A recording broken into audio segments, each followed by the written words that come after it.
Crescer como caçula da família Martinez significava viver à sombra das conquistas do meu irmão Carlos. Enquanto ele colecionava troféus no beisebol e depois conquistava um prestigiado cargo de vendas em uma empresa da Fortune 500, eu passava a infância desmontando eletrônicos velhos na garagem e fazendo perguntas que aparentemente irritavam todos ao meu redor. "Por que o Miguel sempre precisa desmontar as coisas?", suspirava minha mãe ao me encontrar com uma chave de fenda e mais um eletrodoméstico quebrado. O Carlos nunca deu esse tipo de trabalho. No ensino médio, o padrão já estava estabelecido. Carlos era o filho de ouro, trazendo boletins cheios de notas máximas em matérias de negócios e cartas de aceitação das melhores universidades. Eu era o esquisito que passava o intervalo no laboratório de química e os fins de semana montando placas de circuito que ninguém entendia. Quando Carlos se formou como orador da turma e foi para Northwestern com bolsa integral, a família comemorou por semanas. 2 anos depois, quando me formei com o maior índice acadêmico da história da escola e também uma bolsa integral para o MIT, o jantar de celebração durou exatos 5 minutos antes da conversa voltar à última promoção de Carlos. "Química, engenharia, seja lá o que o Miguel faz", meu pai dizia aos amigos. "O Carlos é quem tem senso de negócios de verdade. Isso é o que importa no mundo real." A desvalorização doía, mas aprendi a transformar essa energia no meu trabalho. Enquanto Carlos subia degraus na carreira corporativa, eu me aprofundava na pesquisa em ciência dos materiais.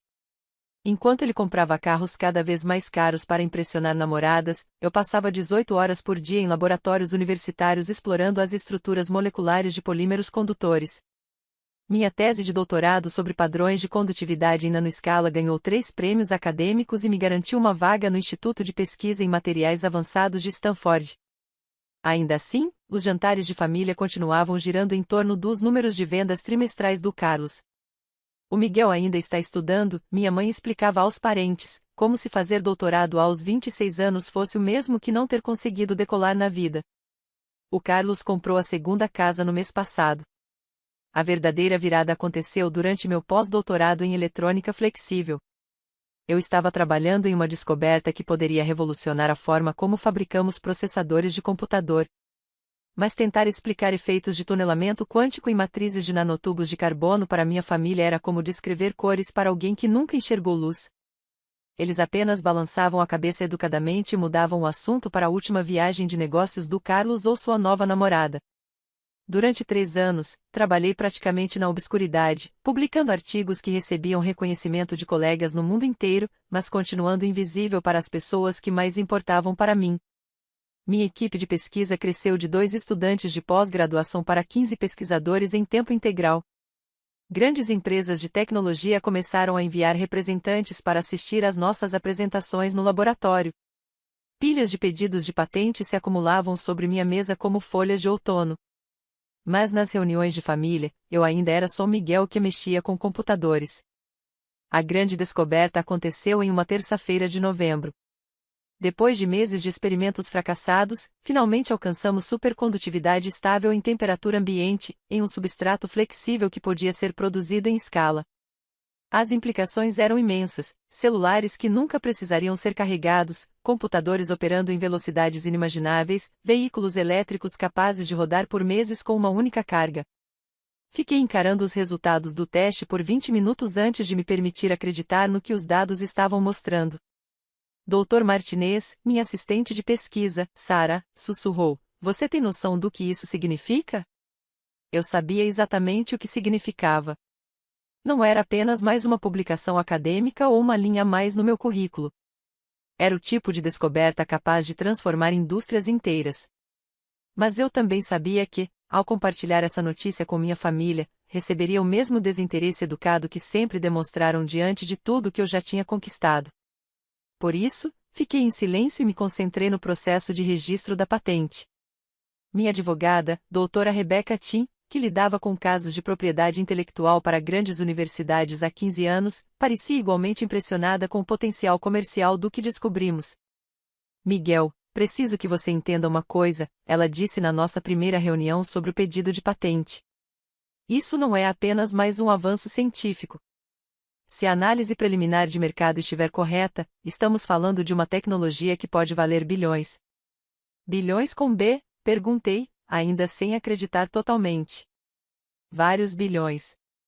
Todas as grandes empresas de tecnologia do mundo vão querer os direitos de licenciamento.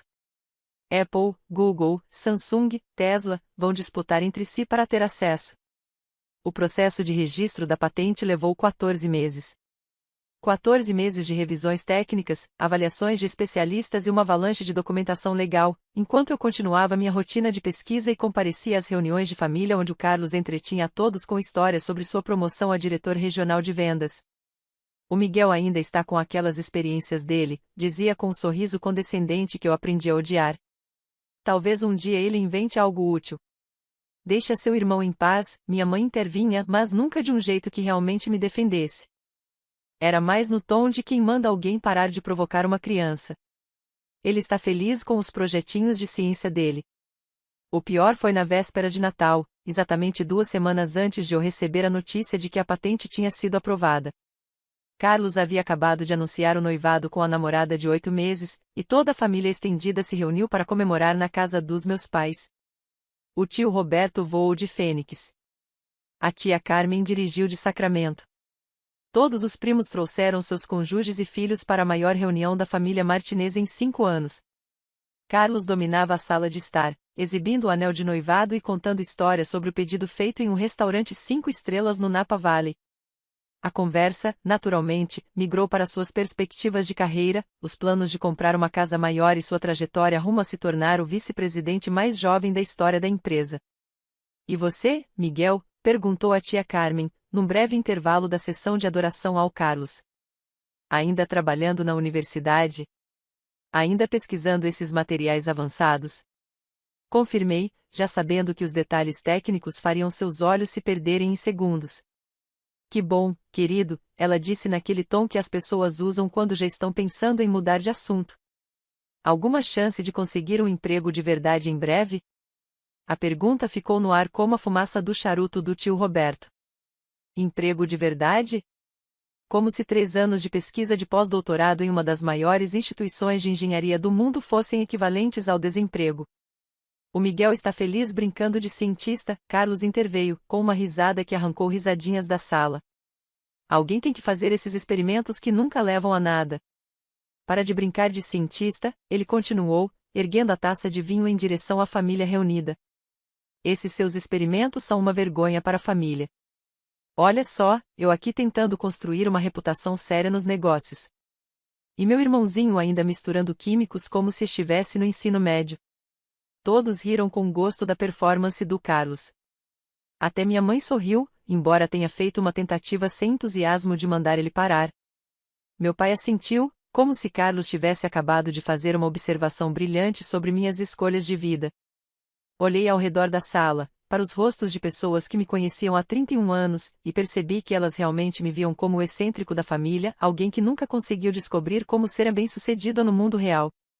Carlos havia construído uma narrativa em que eu era o estudante eterno, o sonhador que jamais alcançaria algo prático ou lucrativo. E todos simplesmente aceitaram isso como fato. Você tem razão em se preocupar, disse baixinho, colocando meu eggnog de lado e deixando a conversa voltar aos planos de noivado e à trajetória profissional do Carlos. Mas, por dentro, eu estava contando os dias para a ligação do escritório de patentes, que eu sabia que estava por vir. 2 semanas depois, eu estava no meu escritório em Stanford revisando propostas de pesquisa quando o telefone tocou com um número que eu esperava há meses. Dr. Martinez, aqui é Patrícia Williams do Escritório de Patentes e Marcas dos Estados Unidos. Estou ligando com uma excelente notícia sobre o pedido de patente US 202312478911. Meu coração disparou, mas mantive a voz firme. Estou ouvindo. Sua solicitação para supercondutores em temperatura ambiente com substratos flexíveis e métodos de fabricação foi aprovada com proteção integral das reivindicações. Parabéns, Dr. Martinez. Este é um dos avanços tecnológicos mais significativos que processamos nesta década. Fechei os olhos e senti 3 anos de trabalho se cristalizarem naquele único momento. Obrigado. Qual é o prazo para publicação? A patente será publicada na próxima semana. Mas devo mencionar que a notícia já vazou para a indústria. Meu colega da área de licenciamento me contou que a Apple, o Google e a Microsoft já haviam enviado consultas preliminares de licenciamento. A análise inicial de mercado sugeria aplicações comerciais no valor de bilhões de dólares. Poderia ser mais específico em relação às projeções, Dr. Martinez? Com base na resposta preliminar da indústria, os contratos de licenciamento dessa tecnologia podem ultrapassar 5 bilhões de dólares só no primeiro ano. Samsung e Tesla, ao que tudo indica, estão preparando ofertas concorrentes na faixa de 5,2 bilhões apenas pelos direitos exclusivos de fabricação. Agradeci a Patrícia e desliguei o telefone. Depois fiquei sentado na cadeira do escritório, encarando a parede por uns 10 minutos, tentando absorver a realidade da situação. Em menos de uma semana, eu passaria de ser a decepção da família que brincava de cientista para deter patentes que valiam mais do que o PIB de muitos países pequenos. Mas antes, havia um jantar de família a comparecer. Carlos tinha organizado um jantar comemorativo na casa dos nossos pais para anunciar que sua empresa o havia promovido a vice-presidente de vendas da Costa Oeste, tornando-o o VP mais jovem da história da companhia. Toda a família foi convidada para celebrar mais esse marco em sua ascensão meteórica no mundo corporativo americano. Cheguei exatamente na hora, levando flores para a mamãe e uma garrafa do vinho favorito do Carlos. A casa estava cheia dos mesmos parentes que haviam testemunhado minha humilhação no Natal, todos reunidos para ouvir sobre a nova conquista dele. Miguel, exclamou minha mãe, recebendo as flores com aquela mesma surpresa alegre de sempre, como se fosse incrível lembrar dessas gentilezas sociais. O Carlos vai contar para todo mundo sobre a promoção. Estou ansioso para ouvir, respondi, sentando-me no meu lugar habitual na ponta mais distante da mesa de jantar, enquanto Carlos se posicionava à cabeceira como um CEO se dirigindo ao conselho de administração. Por 20 minutos, Carlos comandou a conversa descrevendo suas novas responsabilidades, o aumento de salário, o escritório de canto com vista para o centro de São Francisco e seus planos de expandir o território de vendas da Costa Oeste. Todos ouviam com atenção absoluta, fazendo perguntas, comentando e oferecendo parabéns que soavam genuinamente entusiasmados. Para ser totalmente sincero, disse Carlos, recostando-se na cadeira com a confiança de quem nunca conheceu o fracasso profissional, eu sempre soube que seria bem-sucedido. Basta ter foco, ambição e entender o que realmente importa nos negócios. Não como certas pessoas que perdem tempo com passatempos que nunca levam a nada. Ele lançou um olhar na minha direção, com um sorriso de canto. Mas, ei, toda família precisa de um sonhador, não é? Os parentes riram educadamente. O tio Roberto ergueu a taça de vinho em um brinde à conquista de Carlos, e todos o acompanharam, enquanto eu apenas bebia minha água e conferia o relógio. E você, Miguel? Perguntou a prima Diana, no breve intervalo após os brindes. Alguma novidade do seu laboratório? Na verdade, sim, respondi, puxando o celular do bolso bem no momento em que ele começou a tocar com o número da Patrícia Williams na tela. Com licença, isso vai ser rápido. Fui até a cozinha e atendi no segundo toque. Dr. Martinez, aqui é Patrícia Williams do escritório de patentes novamente. Espero não estar ligando em um momento ruim, mas queria atualizar o senhor sobre um desenvolvimento. Google, Apple e Microsoft apresentaram uma oferta conjunta de 5,2 bilhões de dólares pelos direitos exclusivos de fabricação da sua tecnologia de substrato supercondutor. Eles estão pedindo uma resposta imediata. Olhei pela porta da cozinha em direção à sala de jantar, onde minha família ainda estava reunida em volta do Carlos, ouvindo falar sobre seus planos de comprar uma casa de férias em Tahoe. Poderia me aguardar só um instante, Patrícia? Claro, Dr. Martinez. Voltei para a sala de jantar, celular na mão, enquanto Carlos explicava como sua promoção o colocava no caminho para, eventualmente, dirigir toda a empresa. Desculpem interromper, falei, olhando diretamente para ele. Mas preciso atender esta ligação do escritório de patentes. Carlos revirou os olhos. Não dá para deixar seus deveres de ciência para depois do jantar? Não são deveres, respondi, colocando o telefone no viva voz. Patrícia, poderia repetir o que acabou de me dizer? Gostaria que minha família ouvisse. A voz de Patrícia encheu a sala de jantar com clareza profissional. Certamente, Dr. Martinez. Eu estava informando que as gigantes de tecnologia Google, Apple e Microsoft apresentaram uma oferta conjunta de 5,2 bilhões de dólares pelos direitos exclusivos de fabricação da sua tecnologia de substrato supercondutor em temperatura ambiente. Eles a estão caracterizando como o avanço mais significativo em ciência dos materiais dos últimos 50 anos e querem iniciar a produção imediatamente.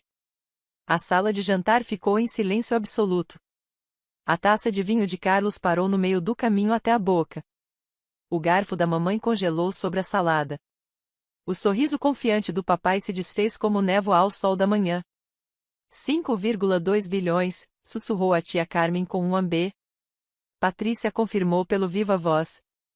Dr. Martinez, devo também mencionar que a Samsung e a Tesla indicaram que apresentarão ofertas concorrentes até amanhã de manhã. A análise preliminar de mercado sugere que esta tecnologia pode revolucionar a eletrônica de consumo, os veículos elétricos e o armazenamento de energia renovável. Carlos pousou a taça de vinho com uma mão que já não estava tão firme. Miguel, isso é algum tipo de piada?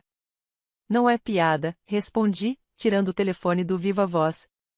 Patrícia, vou precisar revisar as ofertas com minha equipe jurídica e retorno para você amanhã de manhã. Claro, Dr. Martinez, parabéns mais uma vez por essa conquista extraordinária. A indústria já está chamando de o avanço da década. Desliguei o telefone e olhei ao redor da mesa para os rostos dos meus familiares, que talvez estivessem me enxergando de verdade pela primeira vez em 31 anos. Carlos me encarava como se eu tivesse acabado de criar asas e começado a falar grego antigo. Miguel, disse meu pai lentamente. Ela disse 5,2 bilhões? Esse é o lance mais alto até agora, confirmei, sentando-me novamente e pegando calmamente a cesta de pães.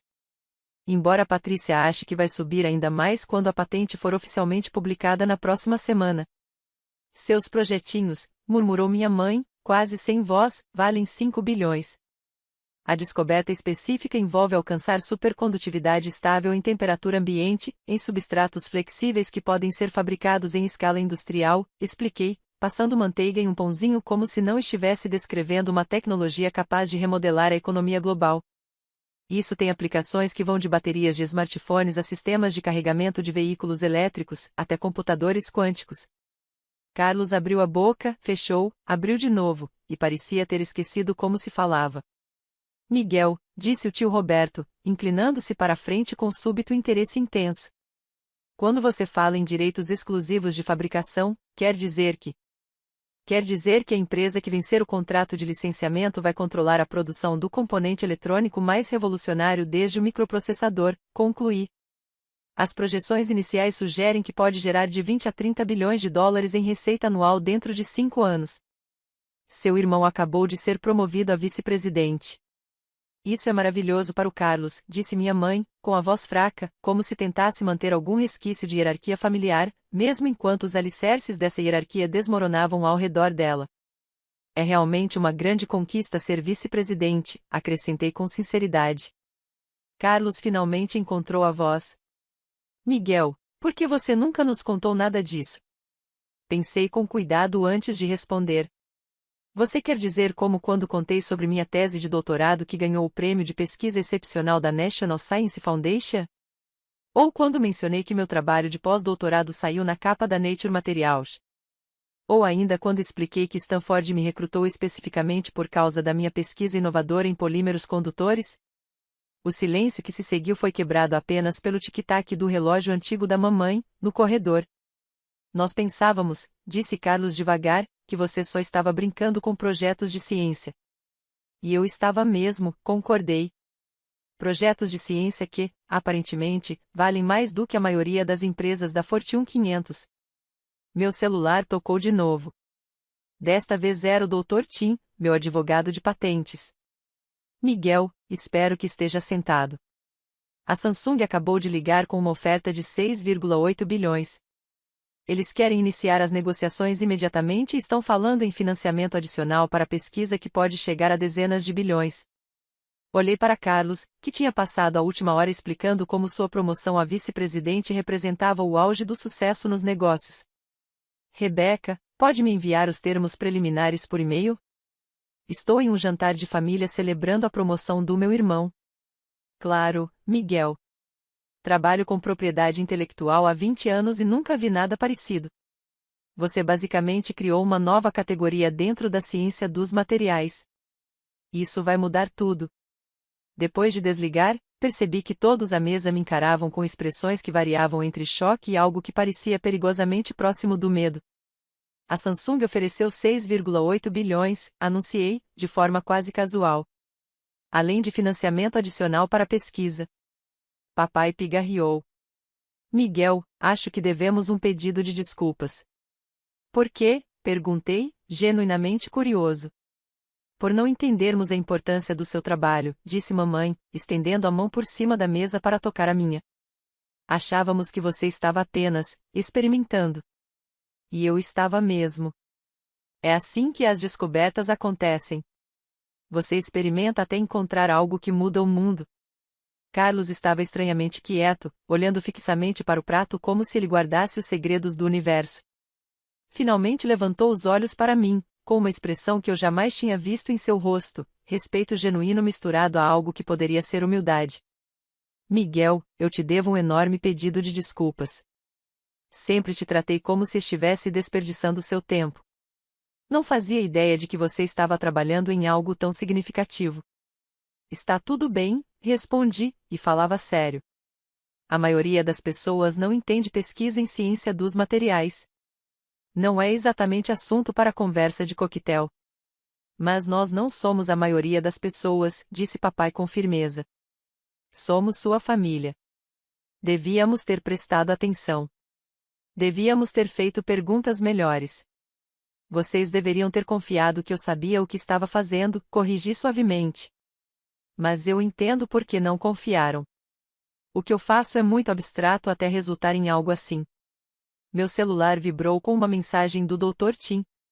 A Tesla acabou de ligar. 8,2 bilhões. Eles querem se reunir amanhã de manhã. Mostrei o texto para Carlos, que leu 2 vezes antes de devolver o telefone com as mãos trêmulas. 8 bilhões, repetiu devagar. Por uma patente, confirmei. Embora seja fruto de 3 anos de pesquisa e de cerca de 20 descobertas secundárias que provavelmente gerarão patentes adicionais nos próximos anos. O jantar de família que deveria celebrar a promoção de Carlos havia se transformado em algo completamente diferente. Em vez de brindarem a sua vice-presidência, todos me faziam perguntas sobre supercondutores, leis de patentes e o que eu pretendia fazer com mais dinheiro do que qualquer um deles já havia imaginado. Você vai vender para a Tesla? Perguntou a prima Diana. Ainda não decidi, respondi. Sinceramente, há vantagens em trabalhar com diferentes empresas. A Tesla poderia acelerar a adoção global de veículos elétricos. A Apple poderia revolucionar a eletrônica pessoal. O Google poderia usar a tecnologia em pesquisas de computação quântica. Cada opção teria um impacto diferente no mundo. Miguel, disse Carlos em voz baixa, quero que você saiba que tenho orgulho de você. Orgulho de ser seu irmão. E me desculpe por ter sido tão estúpido a ponto de não enxergar o quão brilhante você é. Pela primeira vez em anos, as palavras de Carlos soaram genuínas, não performáticas. O irmão que sempre havia ridicularizado meu trabalho como experimentos constrangedores agora me olhava como se realmente me admirasse. Obrigado, respondi. Isso significa mais do que você imagina. Mas, mesmo aceitando seu pedido de desculpas, não consegui deixar de pensar em todas as vezes em que tentei explicar minha pesquisa para a família e ninguém quis ouvir, ocupados demais comemorando os números de vendas trimestrais de Carlos. Em todos os natais em que minhas conquistas acadêmicas eram ignoradas em favor da sua mais nova promoção. Em todos os momentos em que me senti invisível dentro da própria família, só porque o que eu fazia não se encaixava na definição deles de sucesso. Na semana seguinte, a guerra de lance se intensificou. A Tesla aumentou sua oferta para 9,1 bilhões. A Apple respondeu com 9,8 bilhões mais participação acionária em uma nova divisão de pesquisa. O Google ofereceu 10,2 bilhões e a oportunidade de liderar um novo laboratório de ciência dos materiais. A Samsung voltou com uma oferta de 11,5 bilhões e a promessa de construir uma instalação de manufatura dedicada com o meu nome estampado na fachada. Enquanto isso, minha família havia se transformado completamente na forma como me tratava. Mamãe passou a ligar todos os dias para saber sobre as negociações. Papai começou a contar aos amigos do golfe sobre o filho, o gênio inventor. Carlos apresentou-me a noiva como a meu irmão, o cientista bilionário. Eu tinha que admitir, a atenção era boa. Depois de anos sendo o parente esquecido, ser tratado como a pessoa mais importante da sala era uma mudança bem-vinda. Mas também deixava claro quão condicional sempre fora o respeito deles. Eles não me amavam mais do que antes. Apenas finalmente entenderam que eu valia a atenção deles. No fim, decidi licenciar a tecnologia para várias empresas em vez de vender de forma exclusiva para apenas uma. A Apple ficou com os direitos de fabricação para eletrônicos de consumo. A Tesla recebeu as aplicações para veículos elétricos. O Google levou a pesquisa em computação quântica. A Samsung garantiu os equipamentos de manufatura industrial. O total dos contratos de licenciamento chegou a 18,7 bilhões ao longo de 7 anos, com financiamento adicional de pesquisa que poderia alcançar 30 bilhões se determinadas metas de desenvolvimento fossem atingidas. Usei parte do pagamento inicial para criar a Fundação Martinez de Pesquisa em Ciência dos Materiais, oferecendo bolsas para estudantes de pós-graduação cujos trabalhos fossem considerados experimentais ou abstratos demais para receber financiamento tradicional. Estudantes como eu havia sido, trabalhando em projetos que talvez suas próprias famílias não entendessem, até que chegasse o momento da descoberta.